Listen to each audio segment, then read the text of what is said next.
बिस्मिल्लाहिर्रहमानिर्रहीम। Dear students, अस्सलाम वालेकुम। आज के लेक्चर में आप स्टडी करेंगे polar form of complex numbers and Euler's formula. नहायत इजी लेक्चर है क्योंकि ये आपने पहले मैथ में कई बार पढ़ा होगा। जिन्होंने नहीं भी पढ़ा कोई मसला नहीं, वो आज इसको स्टडी करेंगे। तो polar form of complex numbers क्या है? कॉम्प्लेक्स नंबर्स से आप फेमिलियर हैं। कॉम्प्लेक्स नंबर्स क्या होते हैं, उनको कैसे रिप्रेजेंट करते हैं, उनकी ग्राफिकल रिप्रेजेंटेशन क्या है। तो आज हम उन्हीं कॉम्प्लेक्स नंबर्स की पोलर फॉर्म में रिप्रेजेंटेशन, उनका राइट करने का फार्मूला और ग्राफिकल रिप्रेजेंटेशन देखेंगे और उसके बाद हम मूव करेंगे ईलर्स फार्मूला के ऊपर। तो स्टूडेंट्स, सबसे पहले कॉम्प्लेक्स नंबर्स आप फेमिलियर हैं। कॉम्प्लेक्स नंबर क्या होते हैं और कॉम्प्लेक्स नंबर्स को पोलर फॉर्म में कैसे राइट करेंगे वो आज आप स्टडी करेंगे। मैंने एक जनरल कॉम्प्लेक्स नंबर कंसीडर किया है x प्लस आयोटा y की फॉर्म में। ये एक कॉम्प्लेक्स नंबर है क्योंकि नज़र आ रहा है रियल प्लस इमेजिनरी पार्ट। तो हम क्या करेंगे, इस कॉम्प्लेक्स नंबर को हम राइट करेंगे आर्गन प्लेन के अंदर। आर्गन प्लेन क्या होता है? आर्गन प्लेन कॉम्प्लेक्स प्लेन कहलाता है जो कि कॉम्बिनेशन होता है रियल एक्सिस का और इमेजिनरी एक्सिस का। यानी रियल एक्सिस जो कि एक्स एक्सिस होता है और इमेजिनरी एक्सिस जो कि वाई एक्सिस होता है, उसका इंटरसेक्शन हमारे पास जो क्रिएट करता है प्लेन, उसको आर्गन प्लेन कहते हैं या कॉम्प्लेक्स प्लेन कहते हैं। तो आप रियल एक्सिस को और इमेजिनरी एक्सिस को जब ड्रॉ करेंगे, उनका इंटरसेक्शन पॉइंट ओ या ओरिजिन कहलाएगा और आप स्पेस में एक पॉइंट पी कंसिडर करेंगे। इस पॉइंट पी के ऊपर जो कार्टेशियन कोऑर्डिनेट्स हैं वो एक्स वाई हैं और जो पोलर कोऑर्डिनेट्स हैं वो आर थीटा है। As we know that when we draw a position vector starting from origin and lies in space at point P, it makes an angle theta with the real axis. ये जो position vector होता है R, ये जो axis R axis के साथ यानी real axis के साथ जो एंगल क्रिएट करता है एंटी क्लॉकवाइज डायरेक्शन में, इसको हम कहते हैं, ये आपके पास थीटा एंगल है। आप इसको फाई से भी रिप्रेजेंट कर सकते हैं, आप इसको किसी और नोटेशन से भी रिप्रेजेंट कर सकते हैं। तो मोस्ट कॉमनली जो फैक्टर है जो यूज़ किया जाता है नोटेशन वो थीटा है, तो इसलिए आप थीटा ही राइट कर लें तो ज़्यादा बेहतर है। जब आप इस पॉइंट पी से इस रियल एक्सिस के ऊपर एक प्रोजेक्शन ड्रॉ करते हैं तो उसको आप यहाँ पे बेशक कोई नाम दे दें। इसको ड्रॉ करने का मकसद ये है कि हम कोस और साइन की वैल्यू फाइंड आउट कर सकते हैं। By drawing the projection on real axis we can construct values of sine and cos. तो जो भी एंगल आपके पास यहाँ पे गिवन होगा या आप खुद राइट करेंगे, थीटा है या फाई है जिसके भी रिस्पेक्ट, तो आप क्या करेंगे, कोस और साइन की वैल्यू फाइंड आउट करेंगे। कोस और साइन की वैल्यू फाइंड आउट करना नहायत ईजी है। ये आपको एक ट्रायंगल नज़र आ रहा है, ये डायग्राम आपको एक ट्रायंगल नज़र आ रहा है और आप जानते हैं जब आपने ट्रायंगल में से कोस और साइन की वैल्यूज़ फाइंड आउट करनी होती हैं तो आप क्या करते हैं कि cos theta is equal to होता है base over hypotenuse. Similarly sine theta is equal to होता है perpendicular over hypotenuse, where base is this जो कि थीटा के साथ वाली है और परपेंडिकुलर वाई है जो आपको इधर ब्लू लाइन में नज़र आ रहा है जो कि 90 के एंगल पे है, और हाइपोटेन्यूज जो कि ये आर है। तो जब आप इनकी वैल्यूज़ फाइंड आउट करते हैं तो आप जानते हैं कि ये हमारे पास कोस, मैं इसको राइट कर देती हूँ, कोस ऑफ थीटा हमारे पास इक्वल होता है cos of theta is equal to, by using the diagram, ये आपके पास होगा बेस जो कि बी मैंने राइट किया है बेस के लिए, ओवर हाइपोटेन्यूज, और हाइपोटेन्यूज के लिए मैं एच राइट कर लेती हूँ। तो ये इक्वल होगा, आप वैल्यूज़ पुट कर दें। बेस की वैल्यू हमारे पास अलोंग एक्स एक्सिस है तो इसलिए मैं इसको राइट कर सकती हूँ एक्स। सिमिलरली हाइपोटेन्यूज जो है वो हमारे पास आर है तो इधर हम राइट कर लेंगे आर। ये इस तरह से आपके पास आर आ जाएगा। तो जब ये आर इधर डिवाइड हो रहा है उधर जाकर ये मल्टीप्लाई हो जाएगा तो इधर से हमारे पास एक्स की वैल्यू आ जाएगी, x is equal to r cos of r cos of theta. तो जब आप r cos of theta x के इक्वल फाइंड आउट कर लेंगे तो सिमिलरली आप साइन भी फाइंड आउट कर सकते हैं। फिर कोज की जगह पे आ जाएगा sine of theta which is equal to perpendicular over hypotenuse. B की जगह पे पी आ जाएगा परपेंडिकुलर के लिए, और फिर बी की जगह पे आप जब वैल्यू पुट करेंगे पी की तो वो आपके पास वाई आ जाएगी, आर एज इट इज़ रहेगा, और फिर अगेन आप वाई फाइंड आउट कर सकते हैं, y is equal to r sine of theta. तो इस तरह से मैंने जो वाई एक्सिस है उसके साथ वैल्यू राइट की हुई है y is equal to r sine of theta की, और रियल एक्सिस या एक्स एक्सिस के along x is equal to r cos of theta write किया है। तो इस तरह से ये हमें इस कॉम्प्लेक्स नंबर के 2 पॉइंट्स कॉम्प्लेक्स प्लेन के अंदर मिल जाते हैं, x is equal to r cos of theta and similarly y is equal to r sine of theta. तो जब हम इनकी इसको एक मतलब इसका हम मैग्नीट्यूड फॉर्म में लिखते हैं इस आर को, तो आप इसको लिख सकते हैं r is equal to x square plus y square under root, और मोड की फॉर्म में भी लिख सकते हैं एक्स प्लस अयोटा वाई। ये कैसे राइट किया, ये यही है हमारे पास। इसका जब हम इसको मैग्नीट्यूड फॉर्म में लिखते हैं तो ये हमारे पास इस तरह से आ जाता है अंडर रूट और मोड की फॉर्म में। सो इस टर्म को हम एब्सोल्यूट वैल्यू ऑफ जी भी कहते हैं, इसको हम मोड ऑफ जी भी कहते हैं, और इसको हम राइट कैसे करते हैं ये आपको नज़र आ रहा है। मोड ऑफ जी के साथ भी राइट कर सकते हैं और इस तरह से बार्स के अंदर भी राइट कर सकते हैं। मतलब इसका वही है कि ये उसके मॉडुलस को रिप्रेजेंट कर रहा है। थीटा यहाँ पे क्या है, थीटा को हम एम्पलीट्यूड भी कहते हैं और argument of the complex number भी कहते हैं, फेज भी कहते हैं। जो थीटा एंगल होता है इसको एम्पलीट्यूड भी कहते हैं, इसको आर्गुमेंट ऑफ कॉम्प्लेक्स नंबर भी कहते हैं, और इसको फेज भी कहते हैं। तो जब आप इसको आप इसको वैल्यू फाइंड आउट कैसे कर सकते हैं, उसके लिए जो फार्मूला होता है वो आप जानते हैं कि वो थीटा इक्वल टू होता है tangent inverse imaginary part over real part. तो जब आप इधर से थीटा की वैल्यू फाइंड आउट करेंगे तो वो इस तरह से आता है theta is equal to tangent inverse y by x. Tangent inverse theta ये बेसिकली इधर से ही आप इसको क्रिएट करेंगे, एक्स ओवर वाई जो है। जब आप इन दोनों इक्वेशंस को डिवाइड करेंगे, यानी ये इक्वेशन 2 जो साइन वाली है इसको ऊपर रखेंगे और डिनोमिनेटर में आप ये first one equation x equal to r cos of theta रखेंगे, तो ये आपके पास आ जाता है। आर से आर कैंसिल आउट होने के बाद साइन ओवर कोज आ जाएगा टेंजेंट के इक्वल, और जो वाई बाई एक्स है वो एज इट इज़ और थीटा एज इट इज़। फिर उसके बाद जब टेंजेंट को दूसरी साइड पर मूव करेंगे तो वो tangent inverse y by x हो जाएगा। तो थीटा की वैल्यू आप इस तरह से tangent inverse y by x write कर सकते हैं। इसको अगेन हम आर्गुमेंट ऑफ जी भी कहते हैं, और इसको हम इस तरह से भी राइट करते हैं आर्गुमेंट ऑफ जी, यानी जो एंगल होता है उसको हम argument of the complex number कहते हैं। कॉम्प्लेक्स नंबर को जिससे भी रिप्रेजेंट किया हो, जैसे मैंने जी से किया तो इसलिए मैंने उसको जी राइट कर लिया। आप किसी और सिंबल से रिप्रेजेंट करते हैं तो फिर उसको आप उस सिंबल के साथ रिप्लेस कर देंगे। सिमिलरली ये इसको अब पोलर फॉर्म कौन सी फॉर्म होती है, जैसे कि हम जानते हैं मैंने जो कॉम्प्लेक्स नंबर लिया वो लिखा z is equal to x plus iota y. अब एक्स और वाई की वैल्यूज़ हमारे पास पड़ी हुई हैं, ये दोनों, इन वैल्यूज़ को पुट कर दें एक्स और वाई की जगह पे। जब हम वैल्यूज़ पुट करेंगे तो एक्स की जगह पे आर कोस ऑफ थीटा आ जाएगा, plus iota as it is रहेगा, और वाई की जगह पे आर साइन ऑफ थीटा आ जाएगा। अब इन दोनों में कॉमन क्या है, आर, तो आर को मैंने साइड पर लिख लिया, बाकी कोस of theta plus iota sine of theta को ब्रैकेट के अंदर राइट कर लिया। अब अगेन हम जानते हैं हम cos of theta plus iota sine of theta को शॉर्ट फॉर्म में सिस थीटा भी लिख सकते हैं, because as we know that where C stands for cos iota या I stand for iota and S stand for sine, तो इसलिए हम इसको इस तरह से भी लिख सकते हैं। और अगेन हम इस सिस थीटा को ई पर रेज टू अयोटा थीटा भी राइट कर सकते हैं, which is known as exponential iota theta. और this term R cis theta और R exponential per raised to iota theta is known as the polar form of complex numbers, and where r and theta are the polar coordinates. जब आपके पास z is equal to x plus iota y की form में लिखा होता है तो ये आपके पास कार्टेशियन कोऑर्डिनेट्स होते हैं, क्योंकि हम जानते हैं कार्टेशियन कोऑर्डिनेट्स एक्स और वाई है।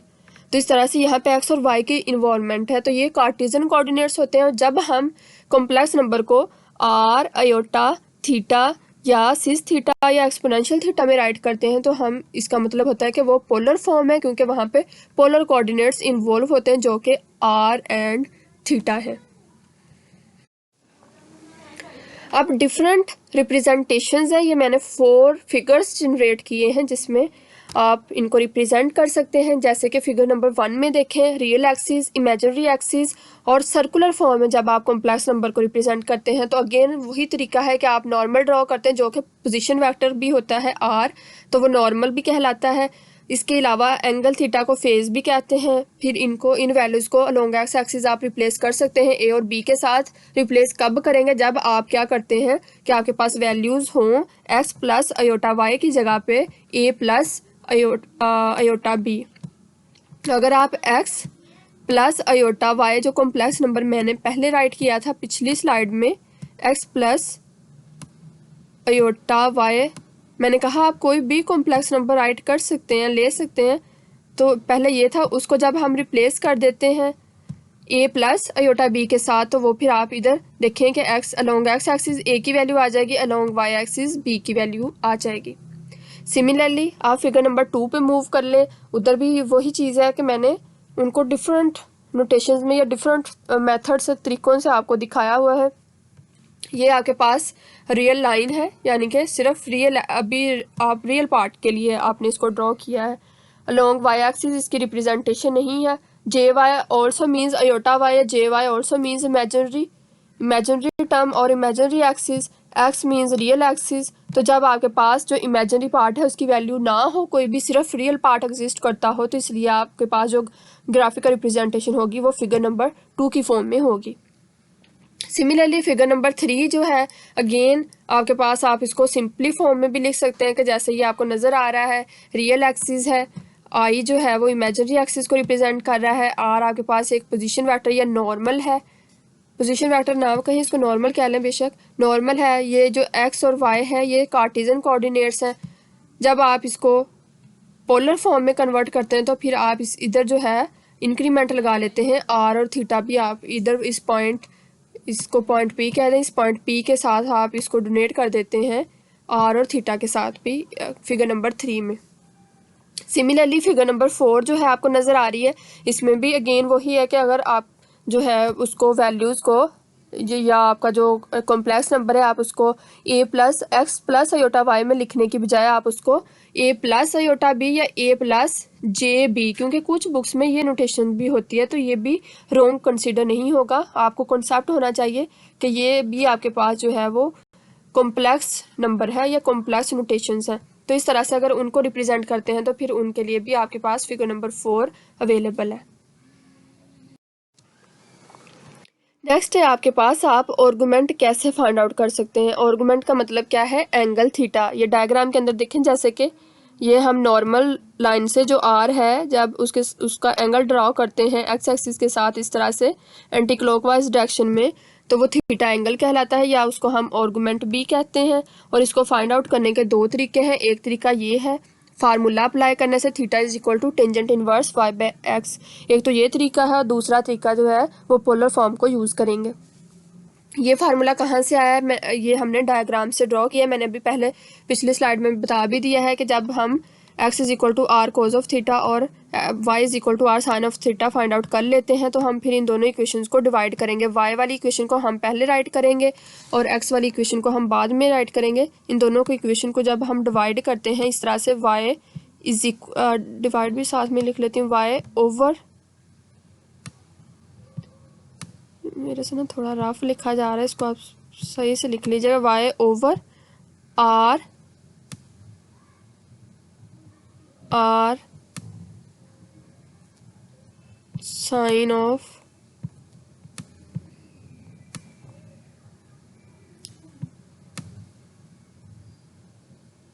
Theta divide by r cos of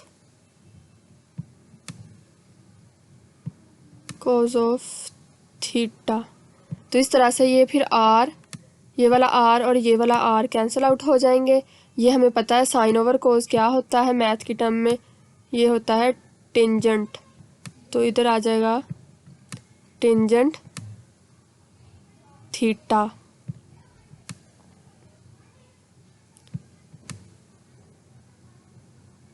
tangent theta आ जाएगा और इधर y by x as it is रहेगा।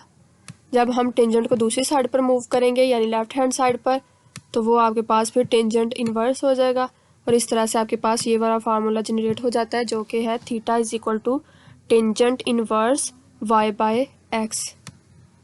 तो एक तो ये मेथड है फाइंड आउट करने का आर्गुमेंट। दूसरा जो है वो नेक्स्ट मैं बताती हूँ, वो आप बाय यूजिंग पोलर फॉर्म भी उसको फाइंड आउट कर सकते हैं। ये यहाँ पे ये जो है ना थोड़ी सी ये मिस्टेक, ओ एम हम जानते हैं cos of theta equal to होता है बेस ओवर हाइपोटेन्यूज।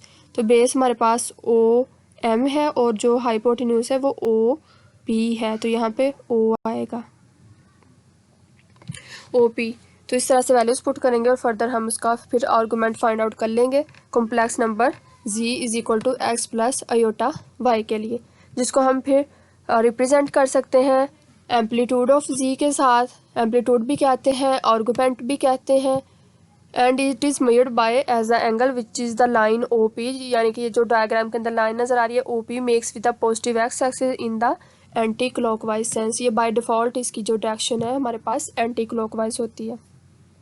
थीटा के लिए जो हम नोटेशन यूज़ करते हैं यानी कि जो लाइन पी से एक्स एक्सिस के ऊपर पॉजिटिव एक्स एक्सिस के ऊपर ड्रॉ करते हैं उसको हम उसकी जो डायरेक्शन लेते हैं वो by default anti clockwise sense रखती है। नेक्स्ट सेकंड मेथड है कि हमने जो आर्गुमेंट मैंने कहा कि कॉम्प्लेक्स नंबर के लिए हम दो तरीकों से फाइंड आउट कर सकते हैं, एक बाय यूजिंग फार्मूला और दूसरा बाय यूजिंग पोलर फॉर्म। देख लें, usually we have two methods to find the argument of a complex number using the formula which is theta is equal to tangent inverse y by x. Here x and y are real and imaginary parts of the complex number respectively. This formula is applicable only if x and y are positive. ये formula तब ही apply होता है जब x और y दोनों की values positive हों। तो इसी हिसाब से ये फिर फर्स्ट क्वाड्रेंट बनेगा। जब दोनों वैल्यूज़ पॉजिटिव होती हैं तो हमें पता है कि ये फर्स्ट क्वाड्रेंट बनता है। But the following method is use to find the argument of any complex number. तो ये जो दूसरा मेथड है इधर ये मैंने इधर ये क्वाड्रेंट्स का हिसाब भी बता दिया है, और ये जो दूसरा मेथड है पोलर फॉर्म वाला ये हर टाइप की वैल्यू को, यानी अगर फॉर एग्जांपल x की वैल्यू नेगेटिव है, y की पॉजिटिव है, y की नेगेटिव है, x की पॉजिटिव है, ये दोनों नेगेटिव है, तो उस सिचुएशन में भी हम आर्गुमेंट फाइंड आउट कर सकते हैं। To find the modulus and argument for any complex number, we have to equate them to the polar form, which is r into cos of theta plus iota sin of theta. Here r stands for modulus and theta stands for argument। और इसके लिए जो diagram है वो आपको नज़र आ रही है।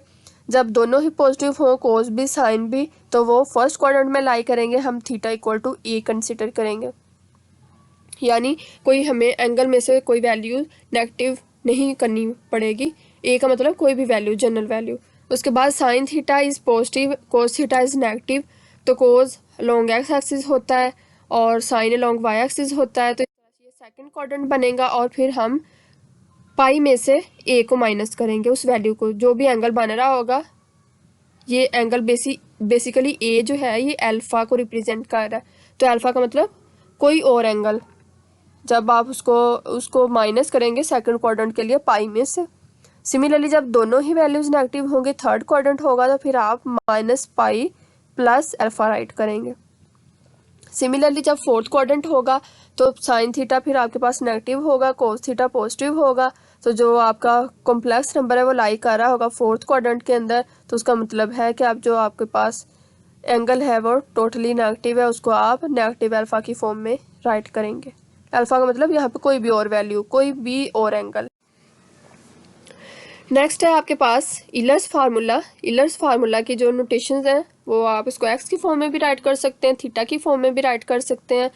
तो सबसे पहले आपने ज्यूम कर लेना है इनफिनिट सीरीज़ एक्स ई की जो एक्सपोनेंशियल सीरीज़ है आपके पास, इनफिनिट सीरीज़ एक्सपेंशन आप जानते हैं वो इक्वल टू होती है e पर raise to x which is equal to 1 plus x square by 2 factorial plus x cube over 3 factorial plus x पर raise to 4 over 4 factorial plus so on.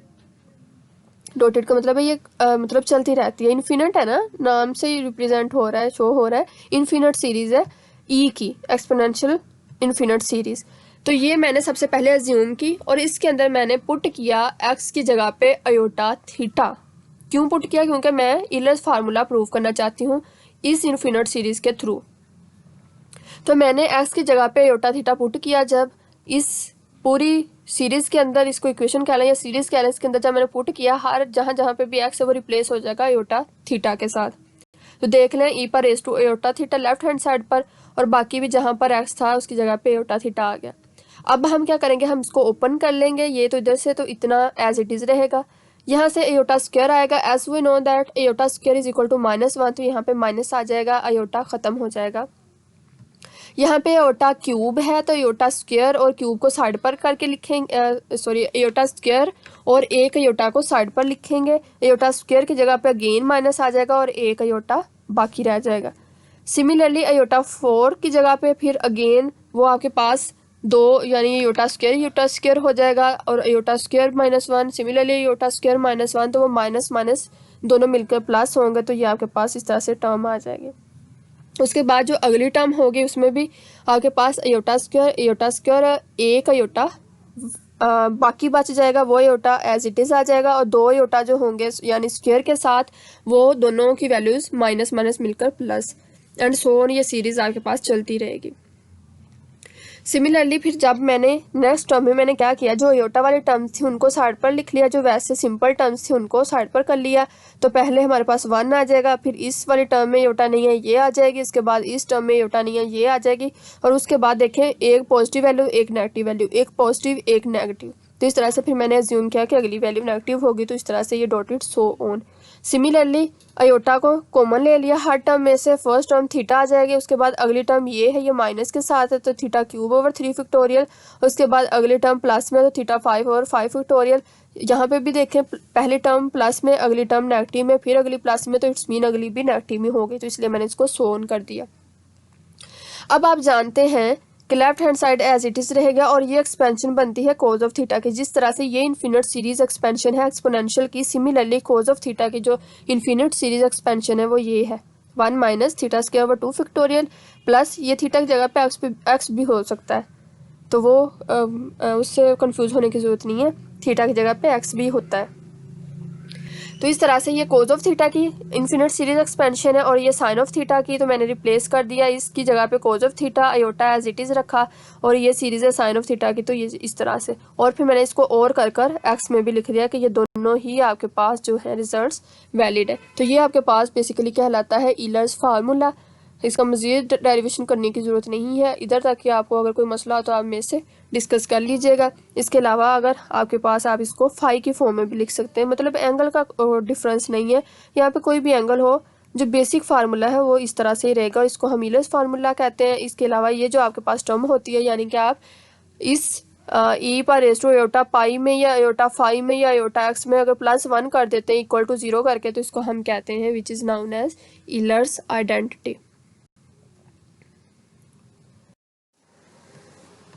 Next बेटा आपका कुछ होमवर्क है, मतलब आपने ये जो मैंने लेक्चर दिया है इसको यूज़ करते हुए इसको समझकर आपने फार्मूलाज यूज़ करने हैं। हिंट भी दे देती हूँ, ये मैथ की बुक है, मेथड्स की, SM यूसुफ की आई थिंक, यस।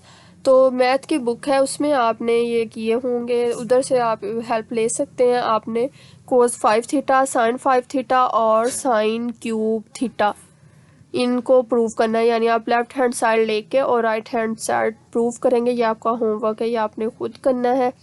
ये था आज का लेक्चर। अगर आपको कोई मसला हो तो आप मेरे से पूछ लीजिएगा। आई होप के आपको इजी लगेगा, समझ आ गई होगी। थैंक यू एंड अल्लाह हाफिज़।